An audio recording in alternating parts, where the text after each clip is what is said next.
Hi అండి, welcome to మా ఇంటి రుచులు ఛానల్. ఈరోజు కమ్మని కొబ్బరి పచ్చడి ఎలా చేసుకోవాలో చూసేద్దాం. దీనికోసం నేను సగం కొబ్బరిని ఇలా కట్ చేసుకునేసి పక్కన ఉంచుకున్నాను.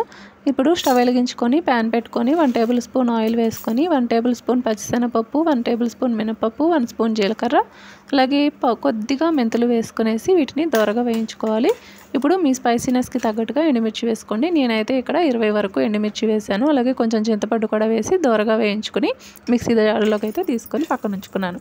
ఇప్పుడు అదే ప్యాన్లోకి ఇంకొంచెం ఆయిల్ వేసుకొని కట్ చేసి పెట్టుకున్న కొబ్బరి ముక్కల్ని దోరగా వేయించి స్టవ్ ఆపేసుకోవాలి. ఇవి పూర్తిగా చల్లారిన తర్వాత మిక్సీ జార్లోకి ఎండుమిర్చి తీసుకున్నాం కదా, అందులోకి రుచికి సరిపడా ఉప్పు వేసుకునేసి గ్రైండ్ చేసుకోవాలి. మీరు కావాలనుకుంటే చిన్నులపై కూడా యాడ్ చేసుకోండి. ఇప్పుడు ఇందులోకి మనం వేయించి పెట్టుకున్న కొబ్బరి ముక్కల్ని కూడా వేసి కొంచెంగా వాటర్ వేసుకునేసి కొబ్బరిని ఇలా పేస్ట్ చేసి పక్కన ఉంచుకోవాలి. ఇప్పుడు పోపు కోసం స్టవ్ వెలిగించి ప్యాన్ పెట్టుకొని 1 టేబుల్ స్పూన్ ఆయిల్ వేసుకొని 1 స్పూన్ తాలింపు దినుసులు వేసుకునేసి 2 ఎండుమిర్చి, కొద్దిగా ఇంగువ వేసుకునేసి పచ్చడి వేసేసి కలిపేసుకోవడమేనండి.